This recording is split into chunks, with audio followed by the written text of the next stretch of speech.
Después de esas experiencias del inicio del verano del 2005 con Klaus,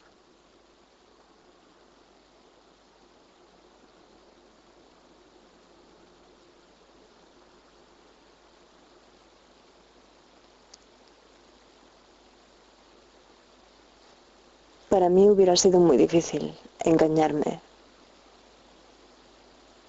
en el sentido de que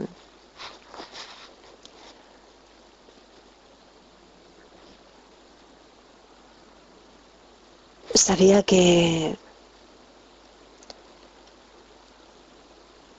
los hombres podían llegar a ser prescindibles, pero que lo que me atraía más que ninguna otra cosa en el mundo era la sustancia.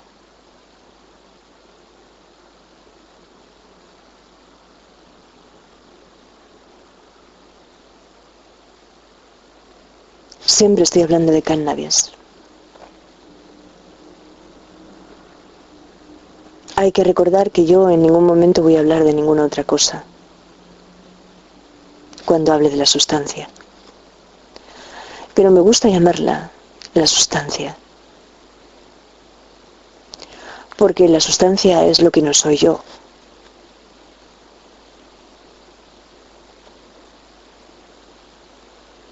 Era algo ajeno a mí que me introducía, algo que pertenecía a otra especie.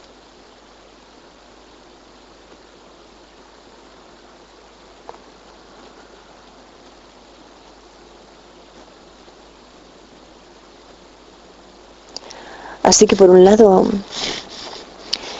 se plantea esa necesidad de encontrar un proveedor.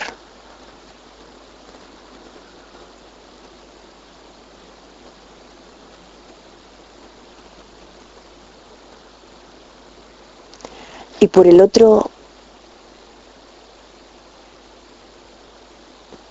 el que ahora Orense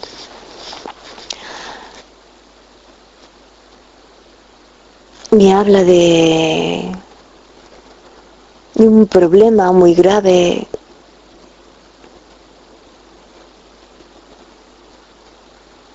que le llevó inclusive a un hospital.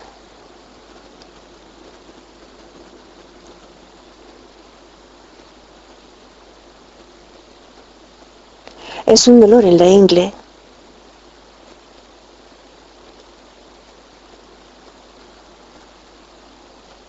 que yo en parte me siento culpable de poder haberle provocado, porque en alguna ocasión había saltado muy fuertemente sobre él.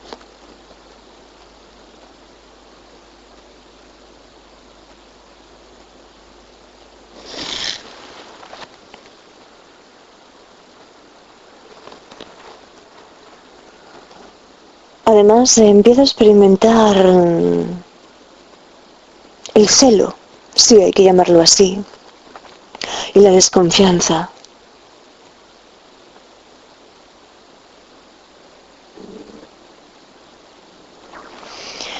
Lo siento por mis tripas, me suenan en todas las grabaciones, pero no tengo ningún control sobre ello, porque mis vísceras hablan, me hablan.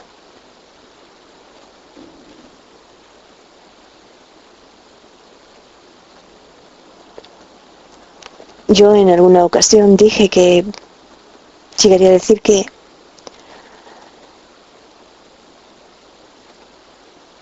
desde las isobaras de las tripas me interrogó.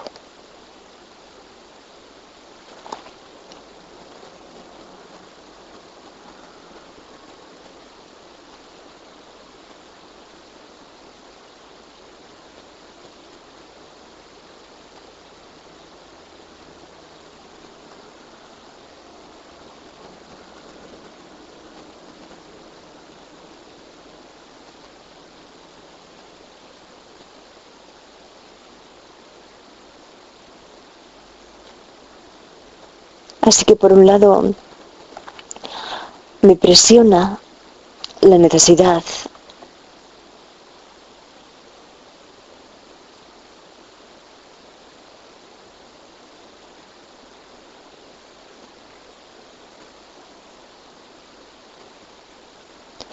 de volver a ser yo una con la sustancia y por otro lado la necesidad de reencontrarme con el placer que él me procuró la primera vez cuando voy a descubrir que yo soy multiorgásmica, también multiorgásmica, y lo que es el éxtasis durante horas.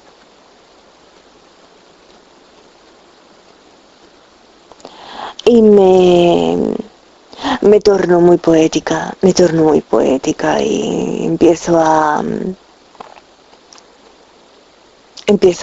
irme a esta bitácora, a aquella otra bitácora. No estoy tranquila en ningún espacio, ni siquiera virtual. Ese es un síntoma.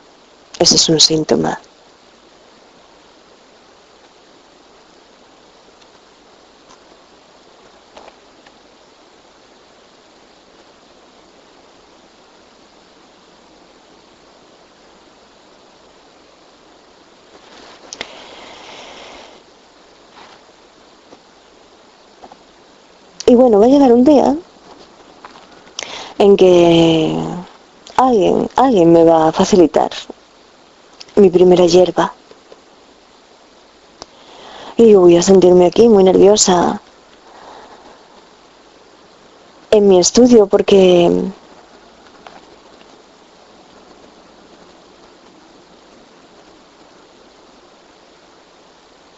es la primera vez que voy a consumirlo sola. Volver a fumar en mi casa después de tantísimos años de haberlo dejado, el tabaco.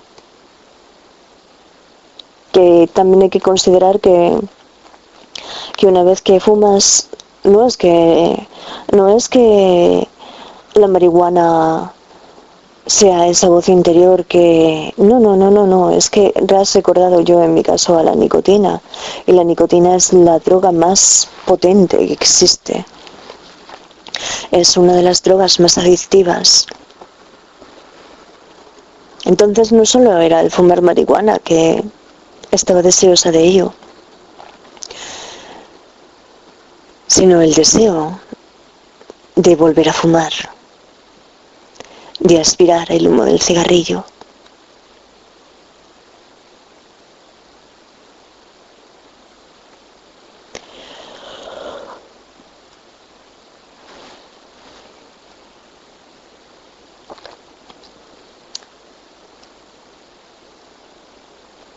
Y sí, habían transcurrido 8 años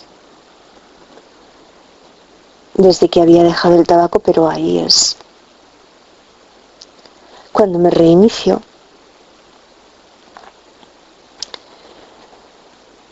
Y nada, me imagino que fantástico. Empecé a montármelo yo sola. Empecé a experimentar con la sustancia, en los viajes. Eso de los viajes, ¿qué es?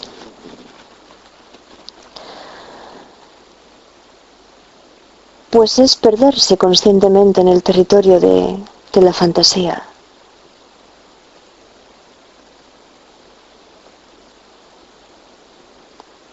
Porque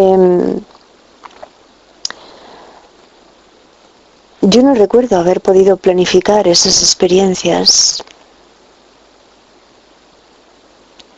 La percepción del tiempo se altera y eso está muy lejano en mi memoria como para ser veraz al respecto, porque muchas cosas van a sobreponerse por encima. Entonces sí, esa primera tarde de fumar en soledad, tener mi gusanillo en el estómago por decir, ay, ¿qué me va a suceder? Voy a perder la cabeza. Estando yo sola, ¿quién me va a ayudar? No sé, ¿qué? Y ese fue un María de tranquilizarme inmediatamente, porque Gauss lo dirá muy bien, lo explicará muy bien cuando habla de las personas que, sobre todo adolescentes, que nunca han podido detenerse en nada, que no se concentran, porque sus organismos, tal como están diseñados, se lo impiden. Y de pronto encuentran la manera, y la manera es ser tú una con la sustancia. Entonces, ahí te desaceleras. Yo lo que notaba era que me desaceleraba, me relajaba. Y entraba, hoy lo diría así, aparte de que la experiencia sea química, en otra onda. Y la onda es el fenómeno eléctrico.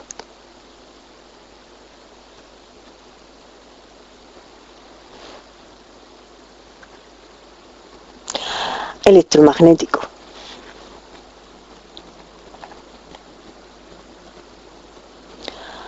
Y el magnetismo, pues sí, te sientes atraída por... Ay, mis tripas, esto ya igual es que tengo hambre y debería de comer algo. Son ahora como cerca de las 7 de la mañana, del amanecer. Y he escrito, como escribo todos los días. Me desperté sobre las 4:30. Fui a la cocina, la luz no se encendió, tuve que ponerme el frontal del camino para prepararme el café. Me comí una onza de chocolate y una galleta y estuve escribiendo la experiencia de Hugo Dupasso sobre la crisis existencial y algunas interjecciones que yo hago, porque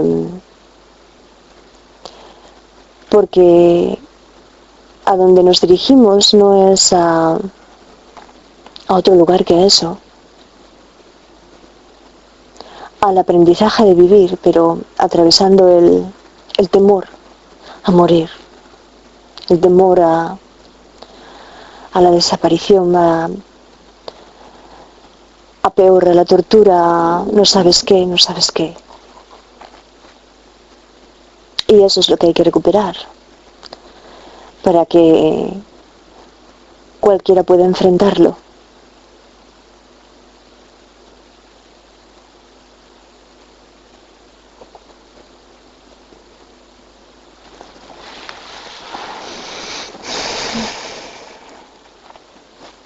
Luego te da mucha vergüenza escuchar ahí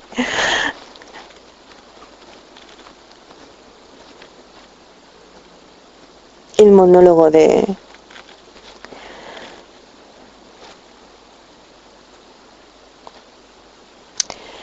estómago, pero si quiere estar, quiere estar. Y se aprende a vivir así.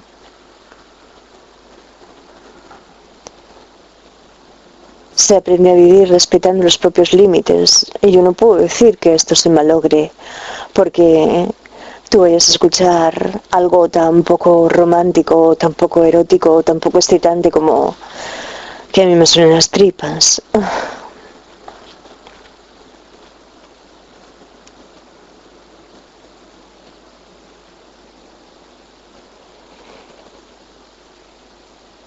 Al contrario, yo lo que hago es abrazarlas y aceptarlas. Y va a ser así con todo. Sentirse cómoda en todo, porque la comodidad es eso, es una postura de la mente, es una actitud que desarrollas frente a las experiencias. Pero que los límites son muy importantes. ¿Eh? Los límites son esenciales, van a ser esenciales en todo momento. Y el estado de armonía.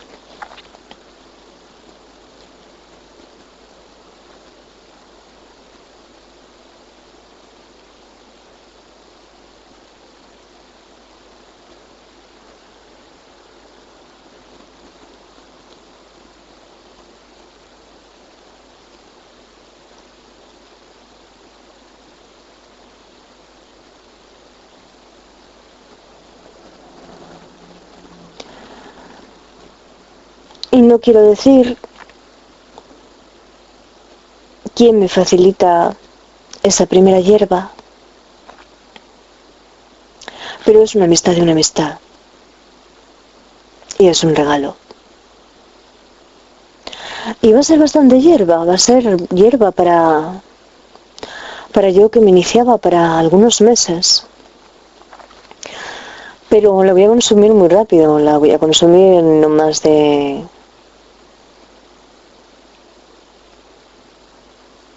de 2 meses, así que estaba fumando todos los días. Ya estaba fumando todos los días. Ya a la hora de colocarme era... Y claro, con el colocarse empezaron a llegar estas grabaciones. Empezaron a llegar las llamadas al contestador. Porque ese estado de apertura me daba el paso. Entonces inundaba el contestador de Orense de lo que él quería, de sexo, de deseo. Y nunca me puso un límite ni ningún freno en ese aspecto. Lo que pasa que no me acababa de gustar el tono que empleaba a la hora de escribirme, porque esto de que yo escribiera tanto a él no le satisfacía y me decía que comía poco, como que come y calla, algo así.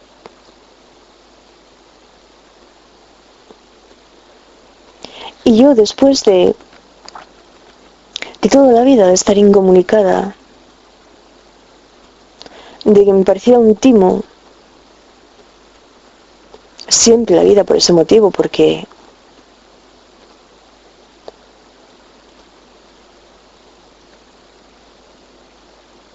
no era capaz de desarrollarme a través de la expresión oral.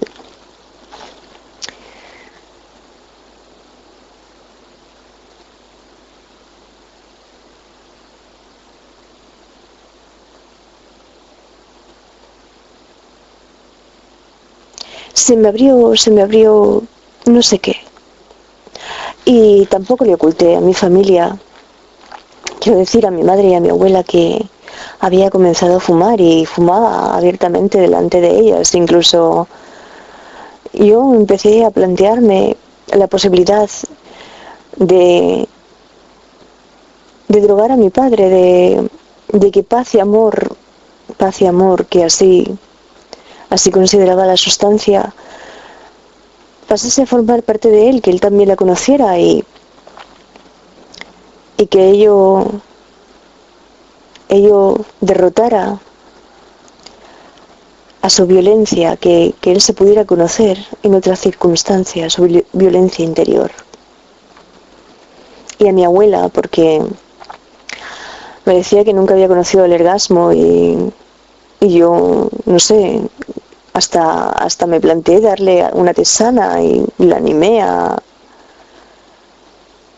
probarlo. Y es que verdaderamente cuando tú conoces la sustancia, no puedes imaginarte que alguien pueda considerarla negativa en ningún aspecto. Para ti es, no voy a decir para ti es Dios, pero sí, es un culto que desarrollas. y luego que potencia el pensamiento mágico. Y ahí estaba yo ya enrolladísima como a los 15 años en una regresión fulgurante hacia la magia y hacia las piedras y hacia los libros que leía Lisboa sobre Aleister Crowley, un mago que le fascinaba.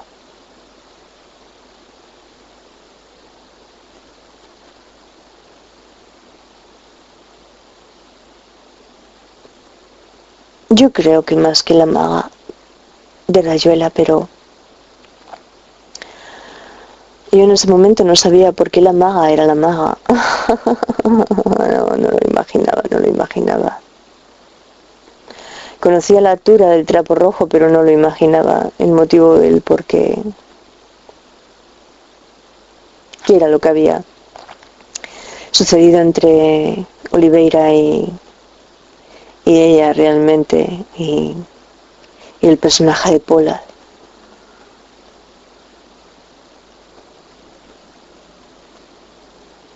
Y Rocamadour.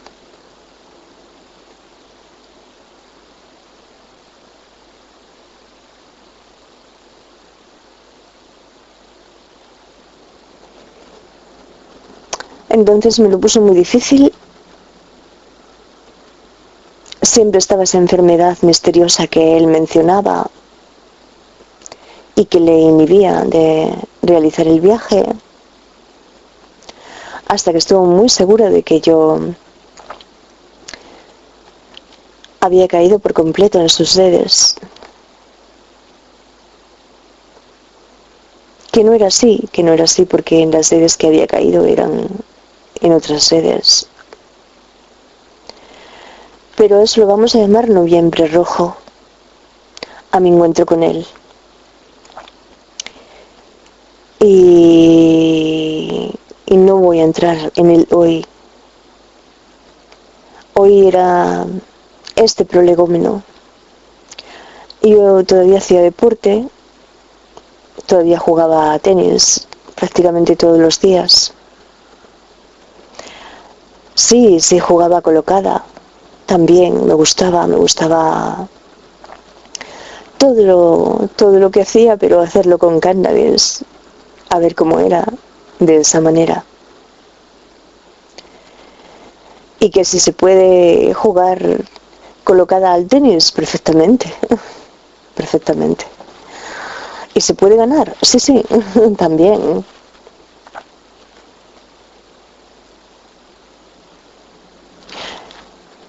Pero había una relajación. Ah, claro, que por esas fechas también en una ocasión mi amiga y yo, como antiguamente había sucedido, vamos a vernos ese septiembre los tres las caras.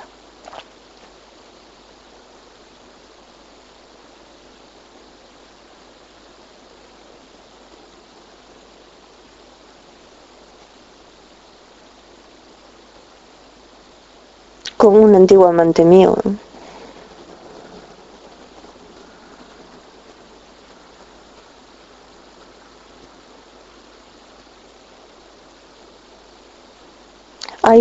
Yo creo que lo que más va a gustarle va a ser la experiencia de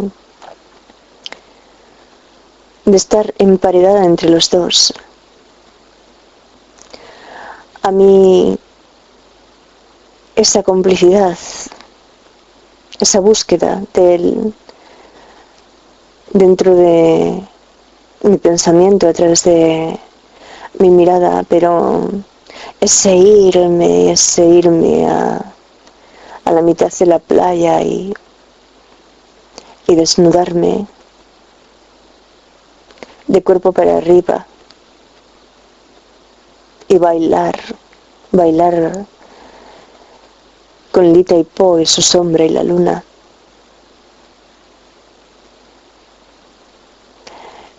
Y ese día, que es un día que ella disfruta muchísimo, follándose a ese tipo en su coche.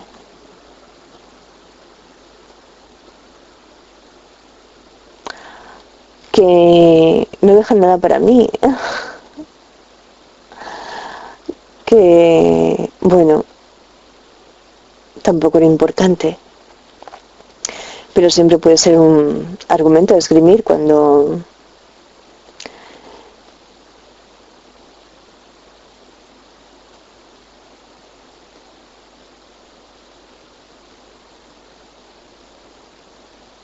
tengas que echarle teatro a la cosa. Fuimos a casa de ella y ella estuvo a cuatro patas, abierta a cuatro patas.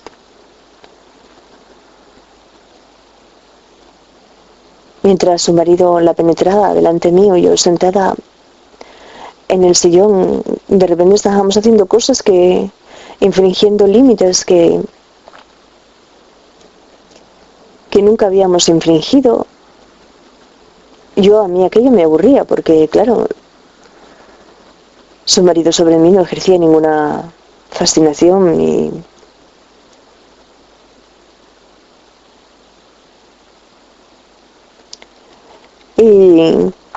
lo que sí me gustaba era verla disfrutar por primera vez, verla desbocarse, porque yo en ese tiempo pensaba que otra cosa no existía. Lo sentía así, que podía existir más que ese sexo que yo estaba disfrutando, o esa compañía que yo les estaba haciendo.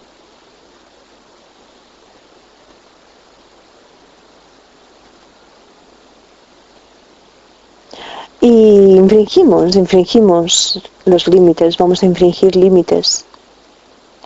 Claro que sí. Otros límites futuramente.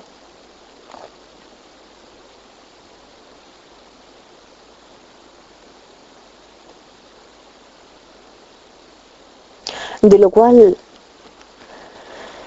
no me puedo sentir orgullosa.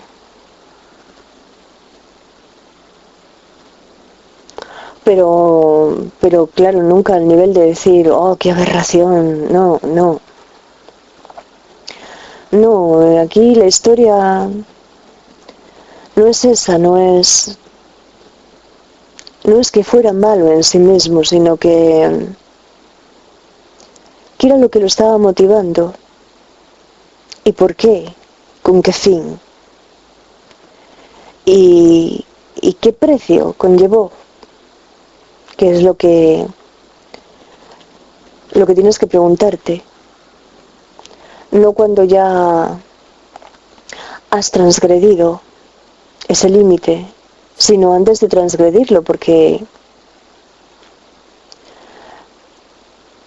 lo que yo anuncio que nos va a plantear continuamente la crisis existencial es que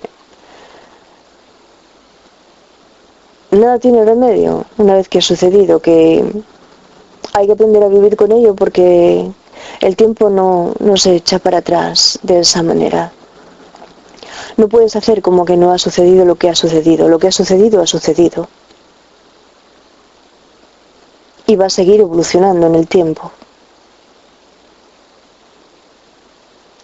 Ahora bien, si tú eres capaz de pararte, de frenarte en seco y empezar a reflexionar sobre todo ello. Porque hago lo que hago y porque hacía lo que hacía. Y perdonártelo y comprenderte y saber que todo viene de mucho más antiguo y que la perversión está más atrás en el tiempo, más de lo que sospechas. Seguramente sí, en muchos casos sí. y decir, como ser humano, tengo derecho a mi oportunidad, reclamo mi oportunidad, reclamo mi vida para mí. Y hacer tabula rasa.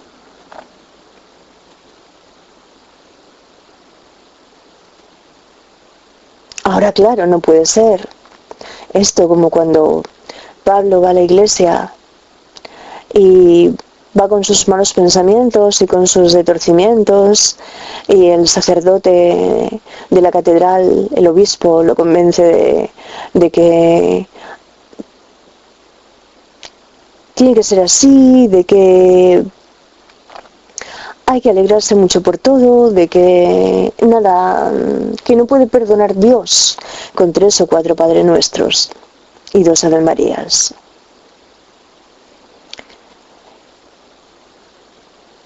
Y sales contento porque te colocan en la iglesia.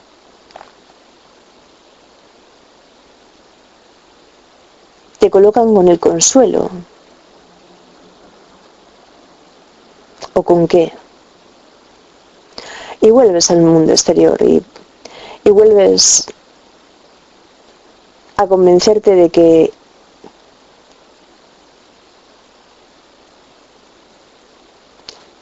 eres incluso tan vil como ellos y nada, eso tiene remedio. Eres un buen hijo, eres un buen cordero de Dios. Si vuelves adentro, el sacerdote te vuelve a lavar la cara y dice, todo perdonado otra vez. Y sales ahí fuera. Y venga a reincidir. No, así no. Yo, tabula rasa, me refiero a que lo que pasó, pasó. Y es un derecho a partir de cero a intentarlo. Pero claro, vas a tener que rendirte cuenta siempre. Y siempre que te deslices, vas a tener que convencerte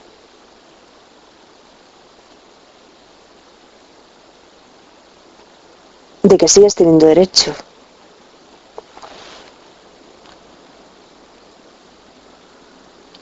Porque las tendencias que desde siempre te han acompañado no van a dejar de expresarse.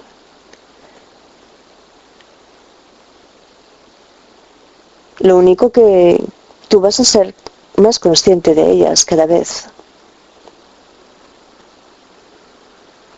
Y vas a tener que tomar decisiones continuamente.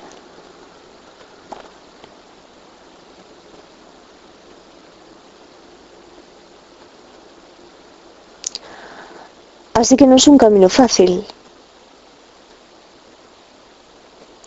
Pero ya no estás sola, ya tienes la sustancia.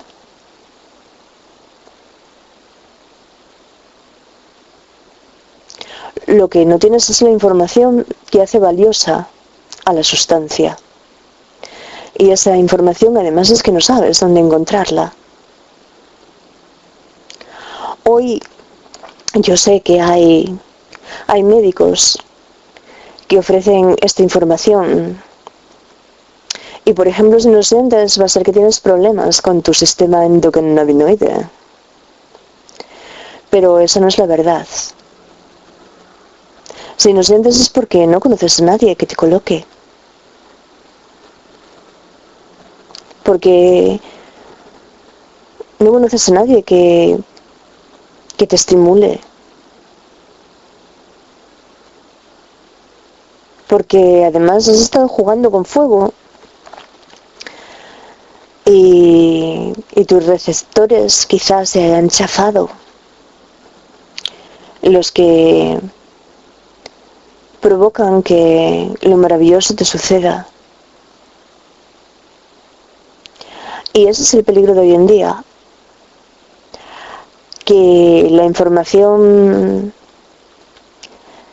se está convirtiendo en un culto a la sustancia. Para mí sí. Yo he descubierto algunos de estos cultos, además del de la religión. El culto al conocimiento, el culto a la moda, el culto a las drogas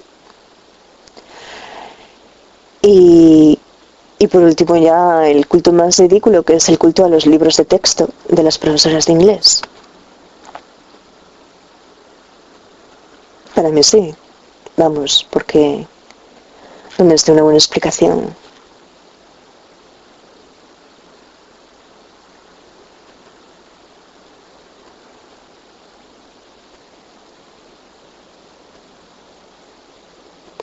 Pero la sustancia, que claro que en este punto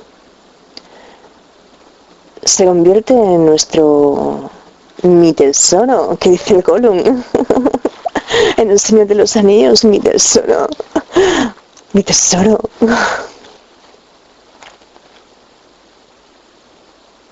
Y es auténticamente valiosa porque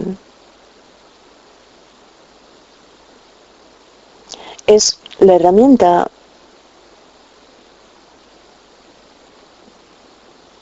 que en mi caso a mí me decir que me arregló mucho. Me arregló mucho.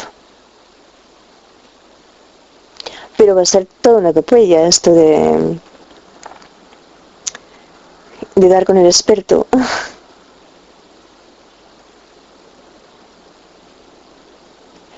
Que me, que me iba a motivar a confiar verdaderamente en ella.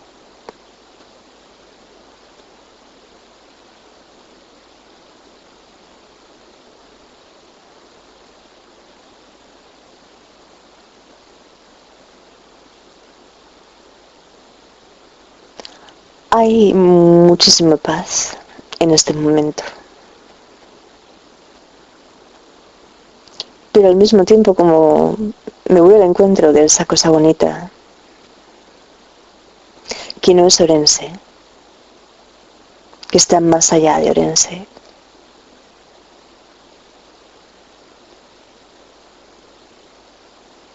que es la confianza, que es la bondad, pues ahora me siento estimulada y no me siento triste en absoluto. Y creo que el objetivo lo he cumplido. Lo sabré cuando lo escuche, cuando lo camine, cuando me vaya al camino futuramente y procure entregarme a mis pasos y a estas horas, en procura de detectar qué es lo que no dije que necesita decirse para que cualquiera lo escuche y le pueda ayudar. Si es que me comía algo por el camino, algo.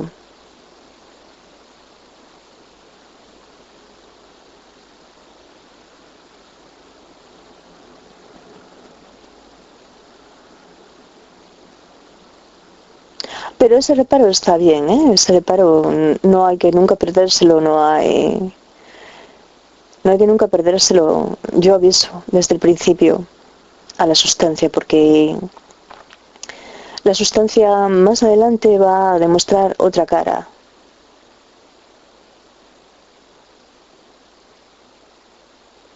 Claro que tal vez cuando llegue al núcleo al que se dirige,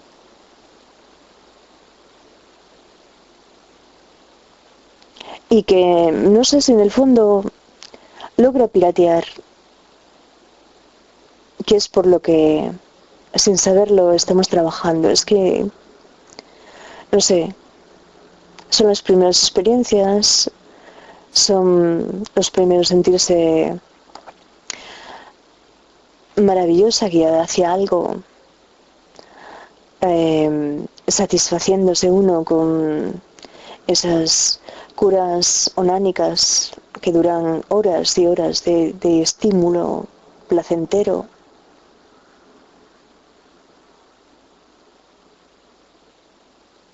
La realidad de los orgasmos, cada vez que uno los desea. Yo por medios mecánicos la mayoría del tiempo, pero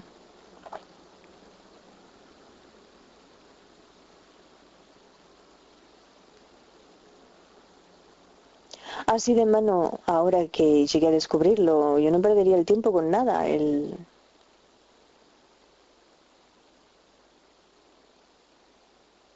El cepillo eléctrico de los dientes es lo más indicado. Siendo mujer, sí, ¿eh? Algo para introducirse y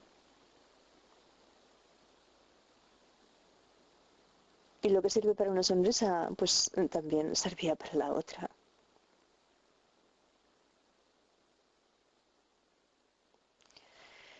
Y en fin, hoy hasta ahí.